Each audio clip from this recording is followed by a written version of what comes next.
Sahabat cerdas, perhatikan kedua gambar berikut ini. Gambar pertama menunjukkan buah cengkih sebelum dikeringkan, dan gambar kedua buah cengkih setelah dikeringkan. Cengkih merupakan salah satu jenis rempah-rempah yang begitu melimpah di bumi Indonesia. Melimpahnya rempah-rempah dapat meningkatkan kesejahteraan masyarakat Indonesia. Namun, rempah-rempah yang begitu melimpah juga membuat bangsa-bangsa di Eropa berusaha untuk menguasai perdagangannya. Sahabat cerdas, tahukah kalian mengapa bangsa Eropa berhasrat memonopoli perdagangan rempah-rempah? Bangsa Eropa berhasrat memonopoli perdagangan rempah-rempah karena harga jual rempah-rempah di Eropa pada waktu itu sangat tinggi.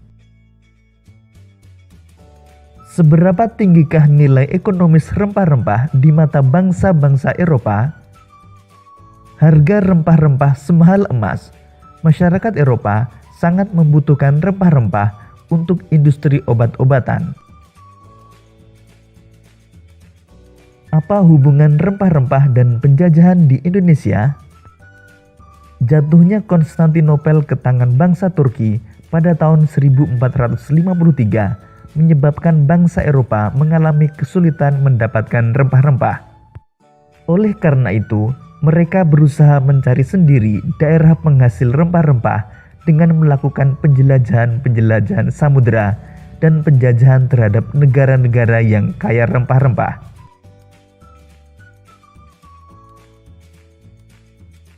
Sahabat cerdas, tahukah kalian manfaat cengkih? Cengkih memiliki banyak manfaat.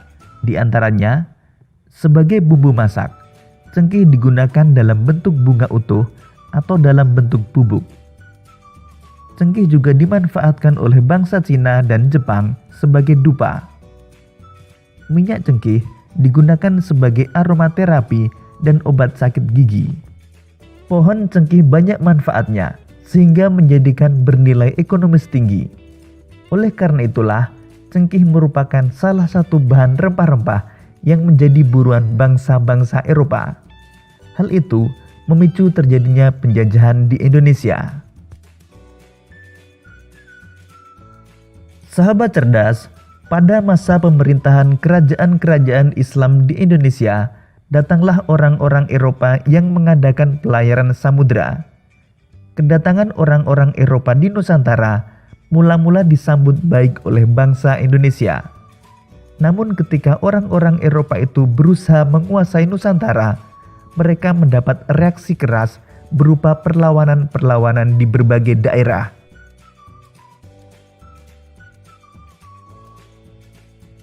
Mulai akhir abad ke-15, bangsa Eropa berusaha melakukan penjelajahan samudera. Dimulai dari bangsa Portugis yang pertama kali mendarat di Malaka pada tahun 1511. Kemudian bangsa Spanyol yang mendarat di Tidore, Maluku pada tahun 1521. Kemudian bangsa Belanda pertama kali mendarat di Pelabuhan Banten pada tahun 1596.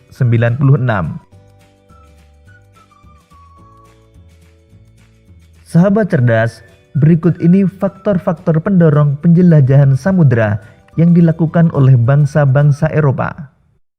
Faktor-faktor tersebut adalah adanya keinginan mencari kekayaan atau goal, adanya keinginan menyebarkan agama atau gospel, adanya keinginan mencari kejayaan atau glory, dan yang terakhir perkembangan ilmu pengetahuan dan teknologi. Faktor pertama adalah adanya keinginan mencari kekayaan atau goal. Kekayaan yang mereka cari terutama adalah rempah-rempah. Sekitar abad ke-15, di Eropa harga rempah-rempah sangat mahal. Harga rempah-rempah semahal emas atau gold. Rempah-rempah dibutuhkan untuk industri obat-obatan dan bumbu masak. Faktor yang kedua adalah adanya keinginan menyebarkan agama atau gospel. Selain mencari kekayaan dan tanah jajahan, bangsa Eropa juga membawa misi khusus. Misi khusus tersebut adalah menyebarkan agama kepada penduduk daerah yang dikuasainya. Tugas mereka ini dianggap sebagai tugas suci yang harus dilaksanakan ke seluruh dunia dan dipelopori oleh bangsa Portugis. Faktor yang ketiga adalah adanya keinginan mencari kejayaan atau glory. Di Eropa, ada suatu anggapan bahwa apabila suatu negara mempunyai banyak tanah jajahan, negara tersebut termasuk negara yang jaya atau glory. Dengan adanya anggapan ini, negara-negara Eropa berlomba-lomba untuk mencari tanah jajahan sebanyak-banyaknya. Faktor yang keempat adalah perkembangan ilmu pengetahuan dan teknologi. Ilmu pengetahuan dan teknologi berkembang pesat. Contohnya, dikembangkannya teknik pembuatan kapal yang dapat digunakan untuk mengarungi samudera luas.